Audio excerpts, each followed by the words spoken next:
Good morning, everybody. This week in Don Bosco College, we have begun the third term for the college department. And this third term still belongs to school year 2019-2020. And for this term, I have been assigned to teach a subject to our college students. And the title of the course is St. John Bosco and the Preventive System. The course numbers DB100.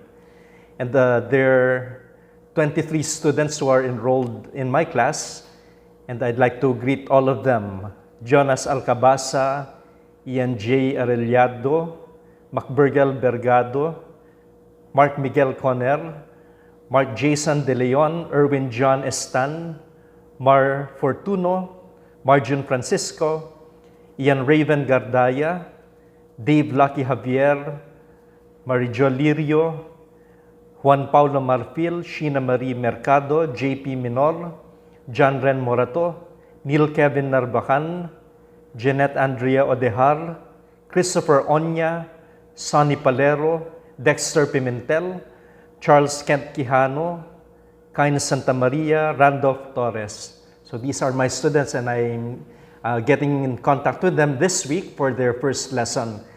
And this course is interesting, and I'd like to share it in this Good Morning Talk to everyone. Why? Because we have as our topic St. John Bosco, his life, his work, and then the preventive system. But what prompted Don Bosco in his work is none other than the situation of the youth. And so even in this course, we begin with the needs and challenges of the youth of today. And I begin this lesson with a parable. It's not a biblical parable, but it's a very interesting story, an allegory. And I'd like to, of course, I would narrate it in my class, which I will be doing today, but I'd like to share it all with you. A very interesting allegory. And here we go. It is night, and the moon is obscured by the threatening storm clouds. On the dark sea, a small boat tries to make its way to the safety of the harbor. However, the waves are mountainous, and the tiny boat rolls from side to side. Each time the boat dips into a trough, the walls of water obscure the view of the many twinkling lights along the coastline. The next moment, however, it is right on top of a rising swell, and for an instant, it appears as if it could be landed safely amid the bright lights and the roller coaster of the amusement park on the shore. The crack of thunder and the heavy drops of icy rain chill the imagination back to reality. The boat, with its crew, struggles against the wind and the current that seemed determined to carry it out to sea. The many-colored lights on the beach front are inviting, yet it is the penetrating beam of the lighthouse that must be found in order to ensure a safe entry into the calm and security of the harbor. The skill of the navigator and the power of the boat's little engine are very necessary at a time like this, when any error of judgment, any rash action, or any mechanical weakness can easily spell disaster for the struggling boat. This is a very interesting parable, and we can draw out a few points to illustrate the subject we're dealing with. So let's look at the boat. The boat on the stormy sea represents the young people of today who find themselves tossed about in the sea of life. And then we also heard about the many colored lights along the shore. They have different names, and they're depending on the country, the culture, and the circumstances of our young people who are attracted to them. These are attractions. Maybe even it differs along the generations. And because young people are attracted to them, they lose sight of the steady beam of the harbor lighthouse. You know, our young people are searching for truth, but they are fragile and tossed about by the storms of confusion, the currents of the times and the conflicts caused by their unsteady emotions. But no doubt they have an inner strength of their own. But they require the sensitive and loving guidance of a friend, of someone who understands them, someone who is on their side, someone who can show that he or she loves them. And so we begin our lesson with that situation of the young people. And these could even be concretized. And I was very fortunate to be part of the general chapter of the Salesians, so the 28th general chapter, which was held from February to March earlier this year. And you know, the question that we asked ourselves, it's a question that the whole congregation was reflecting the past year, since even 2 years ago, when the chapter was introduced to all the different Salesian provinces around the world. What kind of Salesians for the youth of today? If we ask what kind of Salesians, we have to ask first, what kind of young people do we have today? What are their needs? And then the first part, which the chapter in a way was able to reflect upon last February to March, we have reflected upon a situation that was gleaned from the many provinces. For example, the world of the youth and the current situation of the Salesian mission. That many young people in the world are living in conditions of poverty and destitution. Why? Because of conditions of social inequality, and maybe even of iniquitous policies of exploitation. So we have this phenomena of children and young people forced to leave their own countries, and also that of having many refugees and evacuees. And of course, we know that these young people, they live in disadvantaged situations, but even in their own cultures. And so they also suffer these situations of family breakdowns and the absence in their lives of significant adults. In the world generally, the young are excluded from the adult world, where decisions are made and which does not involve them even in decisions about them. And in one of the exchanges, or maybe the surveys done by the Salesians to these young people, this is one of their statements, the young people's statements. Sometimes you get away from us young people, you don't understand us, and you think you already know everything. You know, there are other things that we have been discussed, like the features of youth culture. For example, the digital environment, especially now in the post-COVID era, we're still in the COVID crisis. We have the digital environment, which is very much alive, even before COVID. You know, it's now the setting for the contemporary world. That's why I have challenged myself also to be present in social media.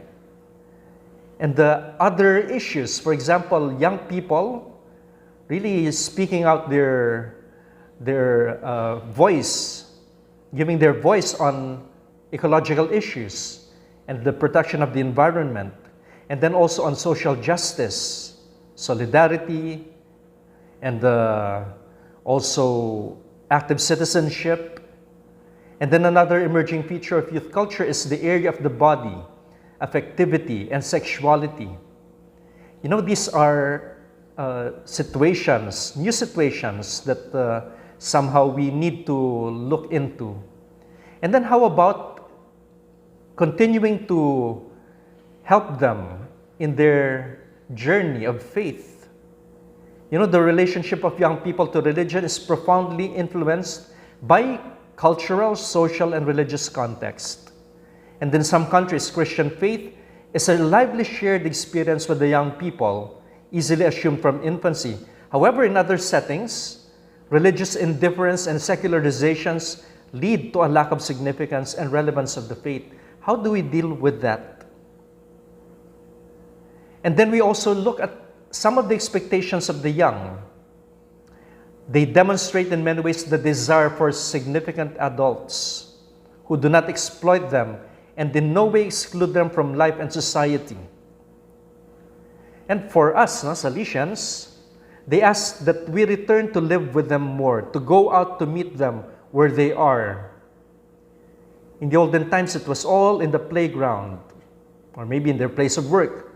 But now, more than ever, in social media, to let them once again come into our houses and into the things we're doing. And then what else do they want? Salesians to be more spiritual guides and less managers of work. And we should respond to them, to their deepest questions that they have in their hearts. There's a beautiful quote. In many ways, the young people of today are saying to us, we wish to see Jesus. This quote is from the final document of the Synod on Youth, Faith, and Vocation Discernment. So, we wish to see Jesus, thus manifesting the healthy restlessness that characterizes the heart of every human being.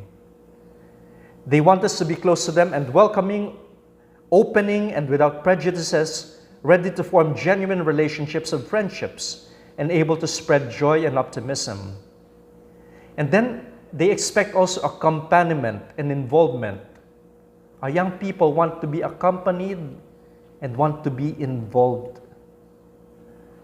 And then finally, the presence and involvement of families, the profound changes affecting families and the renewed attention of the church on their role in education and the handling of the faith also involve us. On the one hand, the family is going through a period of crisis, which is having a decisive impact on the world of the young. And on the other, it remains an essential point of reference in development.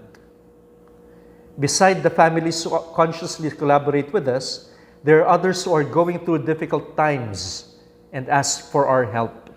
In some cases, there are also families which do not concern themselves with the education of the children and neglect them. The presence of wounded families and the institution of the family itself is being questioned as challenges for us, raising questions that we are not ready to answer. And we talk about this in educating the young, the educative pastoral community that we have in every Salesian house. We have it here in Don Bosco, Canlubang. And this is the context, the educative pastoral community, within which to live out our relationship with families and their involvement.